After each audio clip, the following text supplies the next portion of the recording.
Brady. Here we go.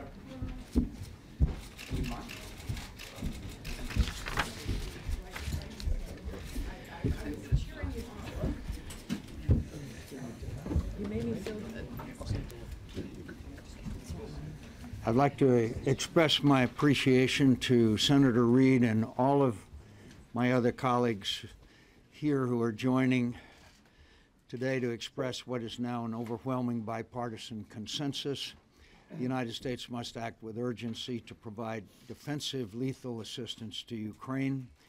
Russia's invasion of the sovereign territory of Ukraine, which has continued unabated in the face of political and economic sanctions, is the gravest threat to European security in decades.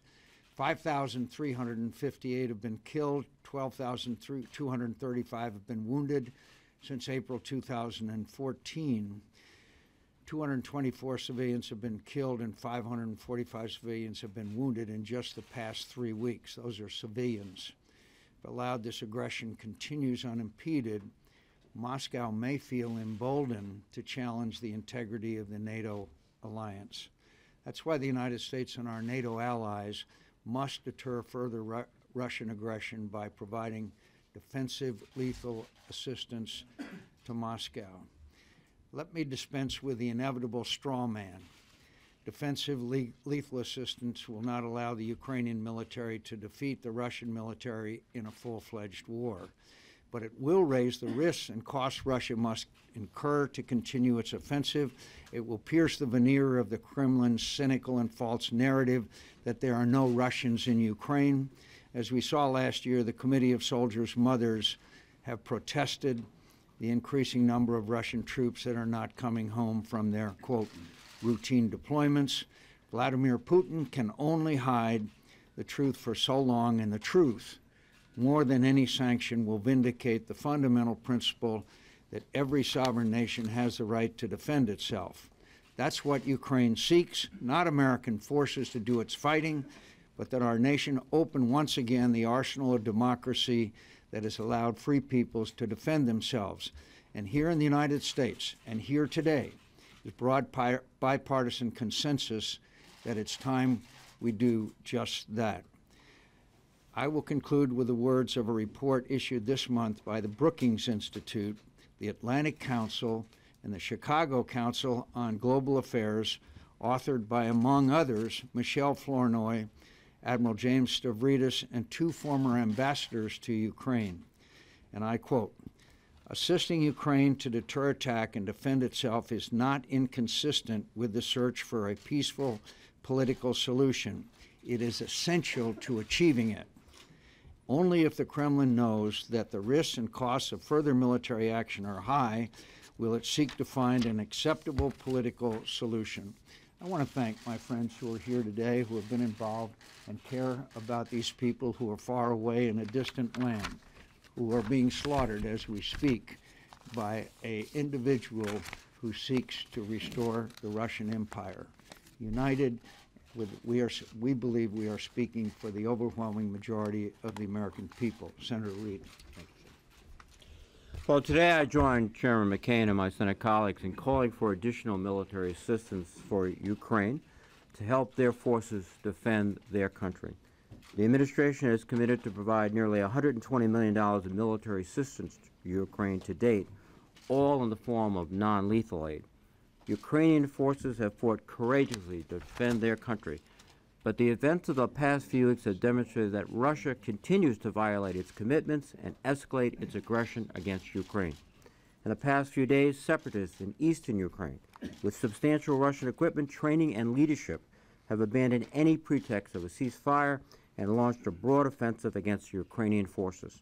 We should be prepared to help Ukraine to defend itself against this aggression.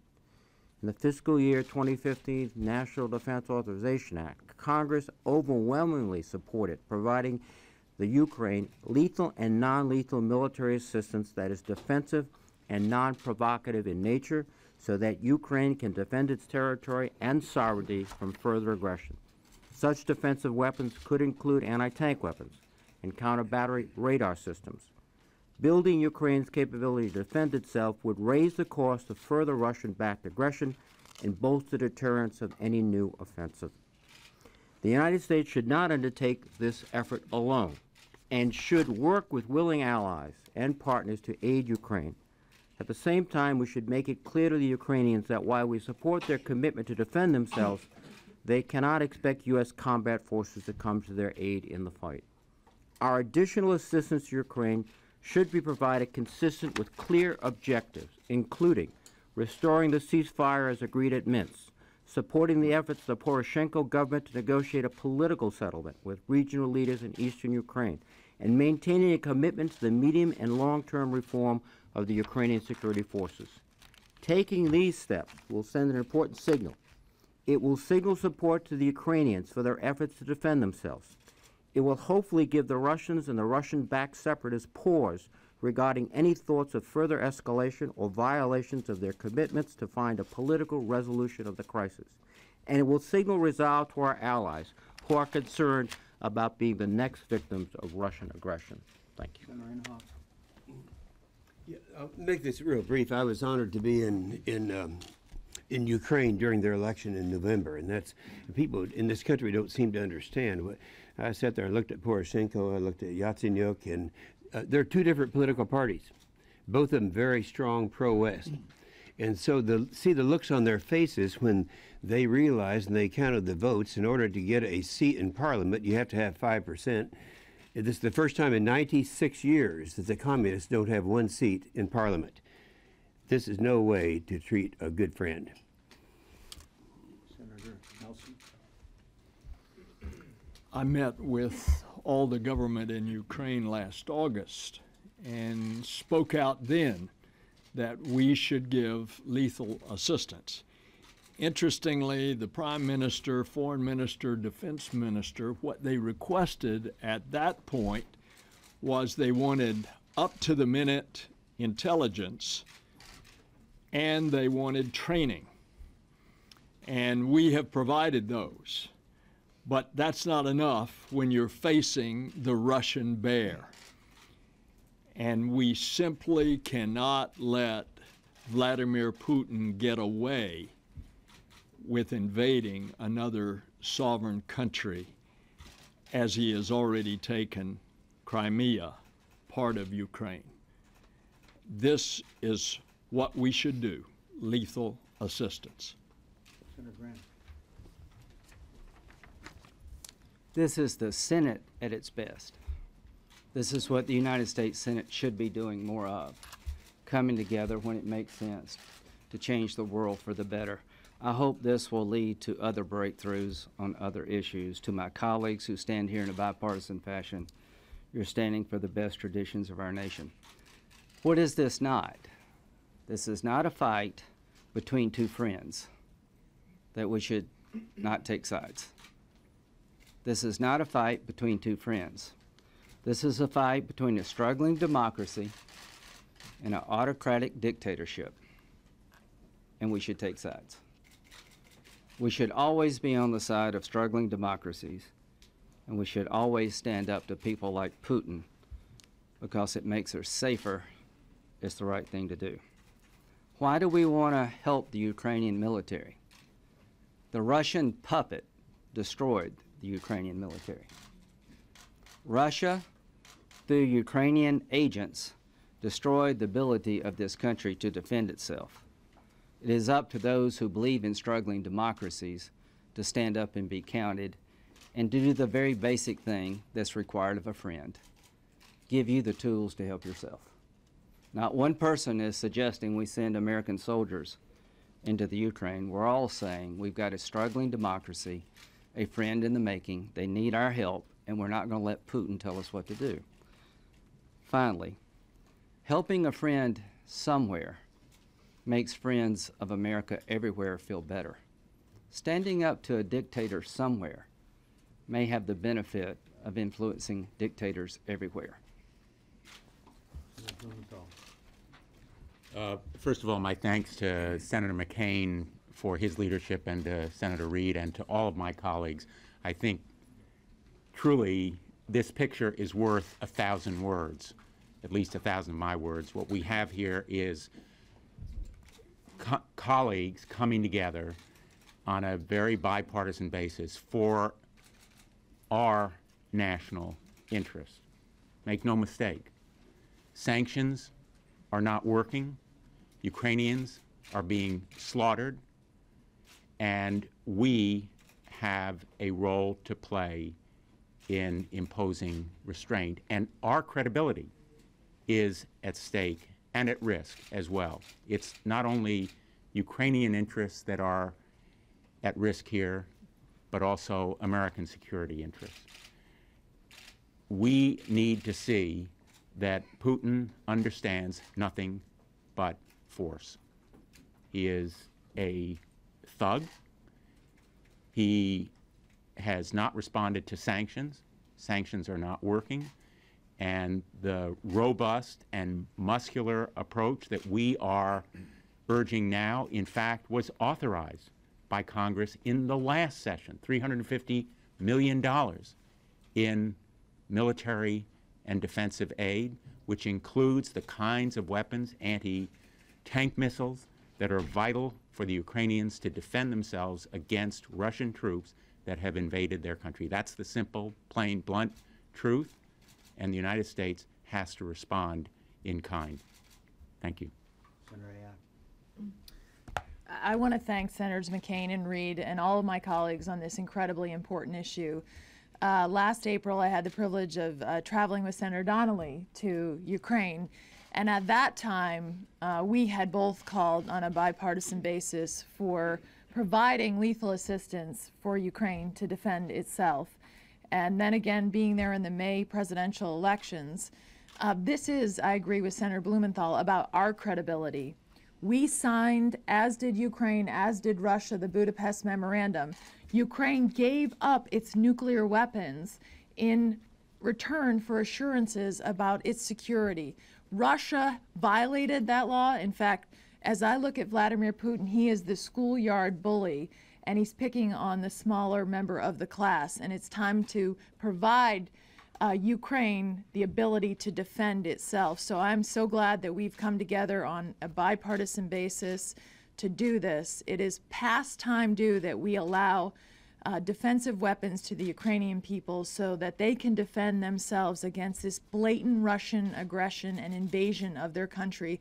If we can't stand together on this, what credibility will we have with any ally around the world? And I think all of us together on a bipartisan basis, and what we've heard in the Armed Services Committee, we've heard secretaries of state, former, who have both have served under Democrat and Republican administrations tell us the same thing. There seems to be a consensus, and now we need the president to take action and to provide defensive arms to the Ukrainian people. Senator Donnelly. I want to thank Chairman McCain and Ranking Member Reid. This is not only a whole committee together as a bipartisan group, but a whole Senate as a bipartisan group and a whole Congress. As Senator Ayotte mentioned, she and I were in Ukraine a year ago, and at that time we called for defensive lethal weapons for Ukraine. And the need is only more urgent now. We not only met with the Prime Minister at the time, but we walked the streets. And when we were walking down the streets, people came up to us, handed us Ukrainian flags, and said, "You're our friends, you're our hope, can you stand with us?" And that's what we're doing today.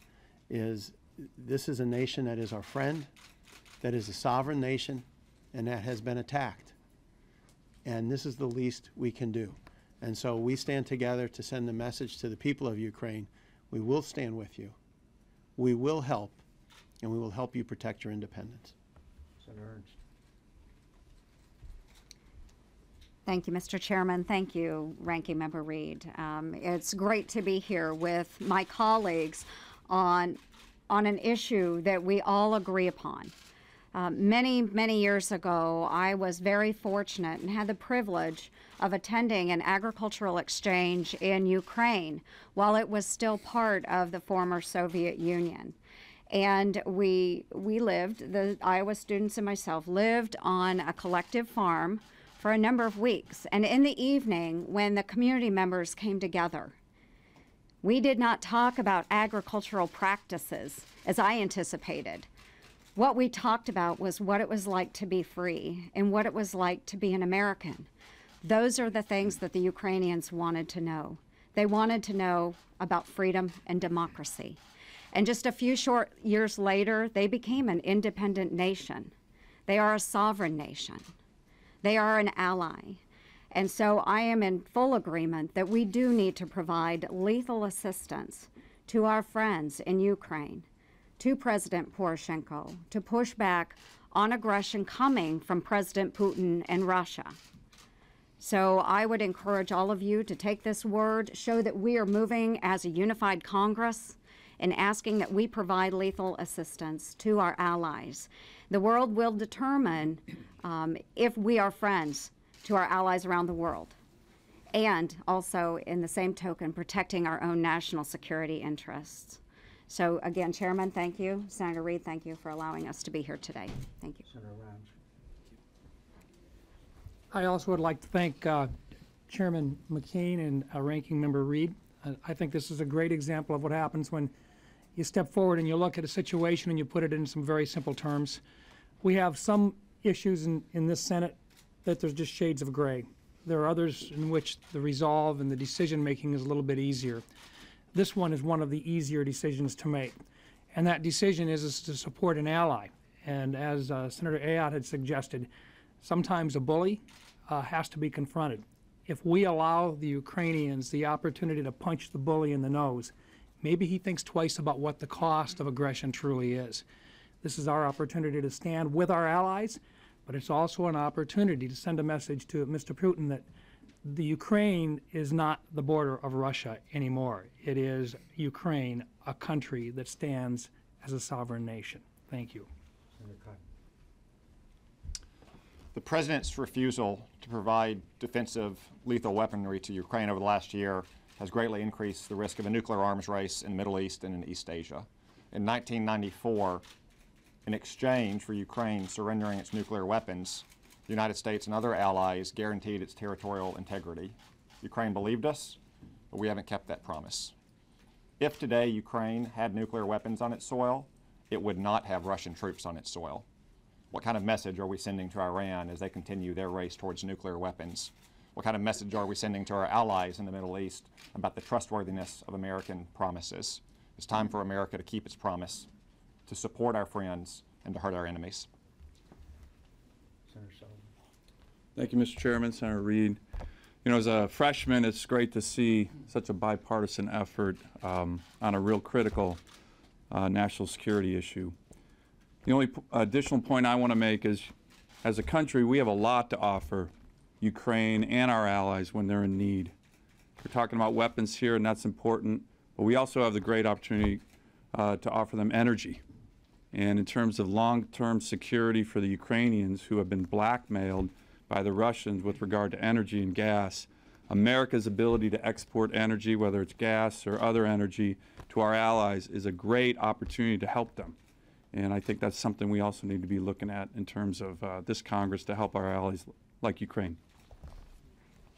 Could I just finally say, 2 days in a row, this committee and Republicans and Democrats have come together on an issue of national security. Yesterday it was about the weapons that the King of Jordan and his country needs in order to defend themselves and to respond to the horrible event that took place as far as the Jordanian pilot is concerned. Today, we joined together in a bipartisan effort to provide relief to the suffering people of Ukraine. Questions?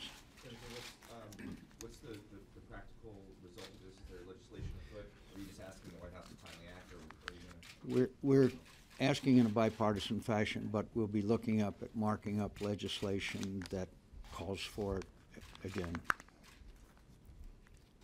Senator, the German Chancellor and the French President are in Kiev right now to discuss a peace plan. What do you think of that? And they seem to be opposed to sending arms to Ukraine. How would it feel for the U.S. to send lethal assistance despite European opposition? Well, first of all, I'm hopeful that the Germans, under German leadership, that the Europeans will come around and be much more active in support of Ukraine. frankly, I'm not overly optimistic as long as they are dependent on Russian energy, and they've been a huge disappointment to me. Their actions recently have been reminiscent of the 1930s, but we will continue to hope. Let me just emphasize 2 points that have been made by my colleagues. First, on a unanimous or bicameral, bipartisan basis in the last defense bill, we authorized this shipment of defensive lethal weapons to Ukraine, and we're just simply reiterating that today. Second, I think the hope of all of us is that this step will re-energize the political process, and that there will be a respect for the ceasefire, and also help to the President of the Ukraine to deal with the political issues. And I think those 2 points have to be emphasized. Yes. If you write new legislation, are you going to revise the type of equipment that you think is most critically needed for the Ukraine? I don't think we need to get that specific. Everybody knows what they need. Right now, they have no ability to counter a Russian tank. That really makes for wholesale slaughter when you cannot defend against Russian tanks which have flowed in from Russia into the separatist area. On an unrelated topic, Pelosi just said over on the House side that an AUMF is expected in the coming days again on the campaign against ISIS. I know you've been in talks with the White House. I think some of the rest of you have as well. Have you heard anything from the White House? I've just heard that it may be coming, but I've been hearing that for some months. I don't know if Jack. I've been hearing that it's imminent.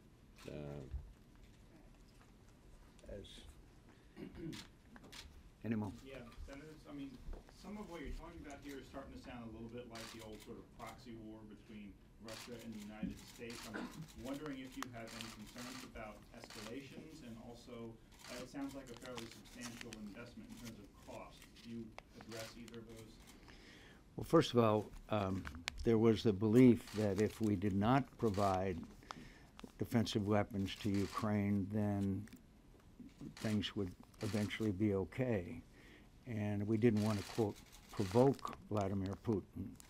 Well, obviously, Vladimir Putin has not gotten that message. The separatist leader just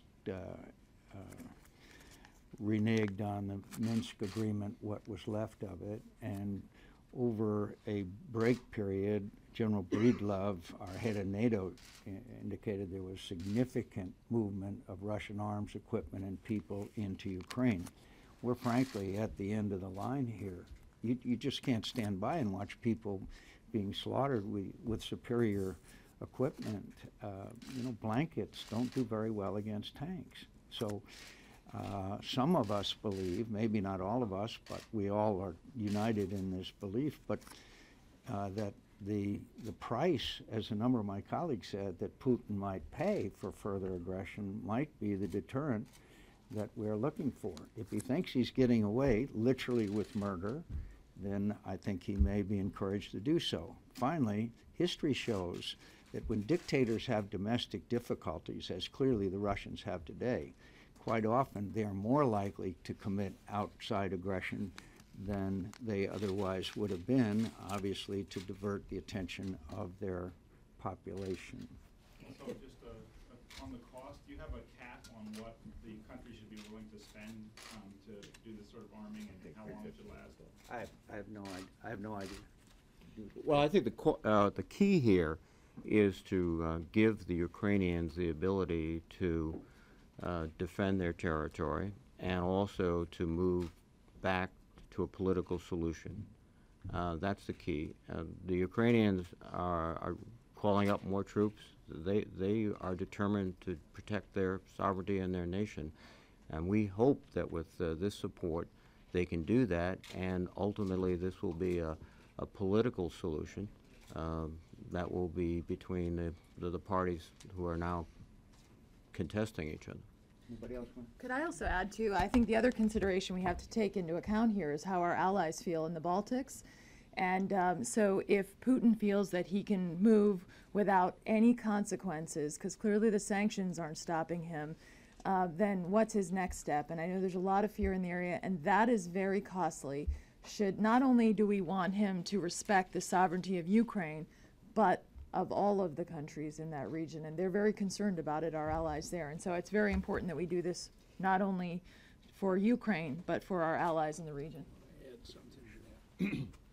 When I left the Ukraine, I went to Lithuania and met with the president. And it's exactly what Senator Ayotte has said. They are scared to death because not only is Russia right on their border, they also have substantial Russian-speaking populations in each of their countries. And so what they fear is the kind of head fake that Putin used in eastern Ukraine, using the Russian-speaking population as an excuse to come in because of some trumped-up charge that they were being discriminated against in that particular country. And the fear is very real in the Baltics. So you had asked about the cost, and Senator Ayotte mentioned the Budapest Memorandum. We gave our word. And what is the cost, if we don't keep our word, that we will be there to protect our friend? And that brings us to what Senator Nelson was just saying, is that everybody in the region is scared to death, is afraid of what Vladimir Putin is going to do. And if at some point we don't stand up for our friends, I think it will only get worse. Thank you very much. Thank you, John. Thank you. Thank you, John. Thank you, as always. Thank you, sir. Thank you. Good job, Andrew.